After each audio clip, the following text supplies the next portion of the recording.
Hey everybody, it's Jason Blaha here, and it's time for part 2 of the Q&A, so let's go ahead and get this started. All right, first question. Hey Jason, is it possible to combine powerlifting and bodybuilding if you are working on losing weight plus gaining strength at the same time? Thanks, bro. No, you can't combine these two at the same time. There's a handful of guys who've done it who use very, very, very large amounts of drugs. But by and large, you can't do powerlifting and bodybuilding in the same phase. It's not going to work because when you're bodybuilding, you lose muscle and strength, right? And you're also really, really predisposed to injury. So when you go do a bodybuilding show, you're going to be so depleted and you're going to generally lose muscle mass. That's one of the biggest problems that's noted, particularly for natural bodybuilders, is that they struggle to gain more muscle. They stay smaller because they're dieting down for their shows too often, and they would actually be bigger if they just spent several years not doing bodybuilding at all and just working on their size, right? And just go through some hypertrophy training and strength training and bulk up a bit, because it's that cutting down for their shows, which is what bodybuilding is, that's a problem. And no, if you're cutting for a show, you're going to lose strength. You can't cut that lean while gaining strength at the same time. So this doesn't even make sense as a question. No, I don't get it at all. Like, contest prep for bodybuilding will interfere with peaking for a powerlifting meet. So no, you can't really do both. I'm not saying a person can't compete in both, but they're going to need to separate their actual prep for each one separately, and they're going to need to weigh out the way that they're going to negatively affect each other. And there are people who do both even in the same year, and they're out there, but I don't generally recommend people bodybuild at all because it's extremely detrimental to your health. Right? Bodybuilding is detrimental to your health at any level of competition, unless you're losing, because then you're not getting so lean that you're hurting yourself oftentimes. So no, you can't really combine these two at the same time. They would have to be done in mutually exclusive phases. All right, next question. Hey Jason, I've been training glute ham raises and was wondering the preferred way to add resistance. Do you recommend simply holding a plate? Yeah, that's the easiest way. Look, other people do different things with the glute ham raise. Some people like to do bands and reverse bands and things like that. And that's fine, but I think that for most people, just work on getting strong with your body weight on these. And I mean a true glute ham raise. I don't recommend people do those Nordic ones. They're not necessarily safe for the knees. We have glute ham raise devices, and they're well worth the investment. If you want to talk about something you should get for your home gym, a glute ham raise is real high on the list. I'm glad I bought one. I love mine. So glute ham raises, work on where you can get to multiple sets of 10 with your body weight. And then once you can do that, then start adding plates. And here's what I would say with that, kind of my little caveat thrown in at the bottom.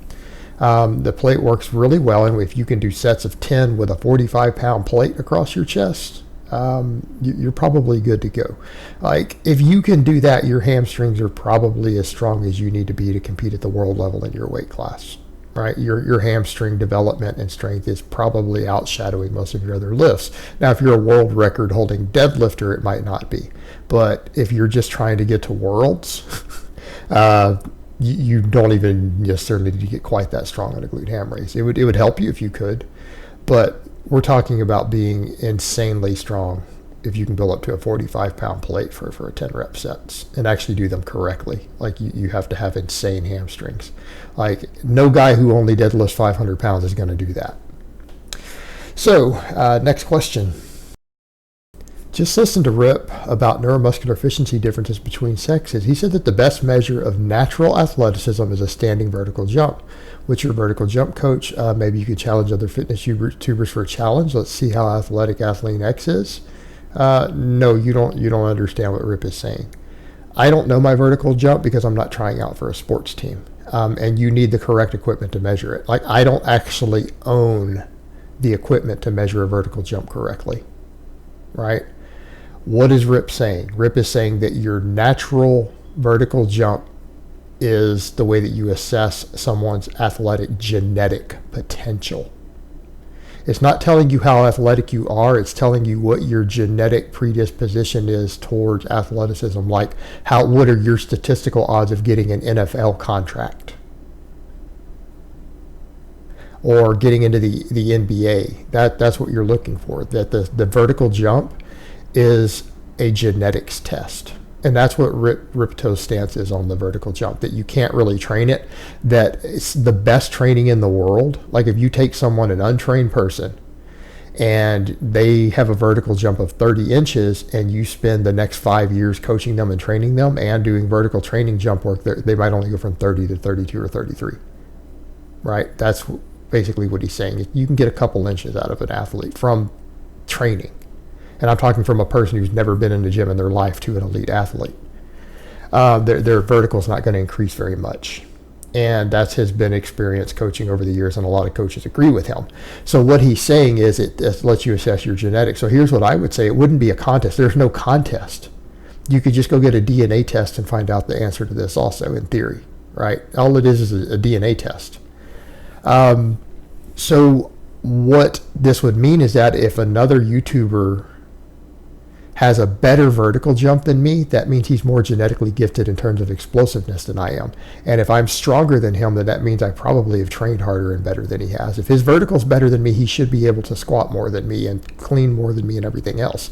And if he can't, then that's not good. That means that his training hasn't been very good in life because he hasn't actualized his potential. Because usually the higher your vertical is, the more total potential you have to just be an all-around badass with less efficient training.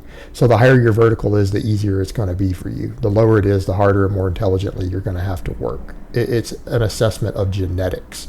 And that's why coaches use it for sports as a test. They want to know what an athlete's genes look like, not how they've trained.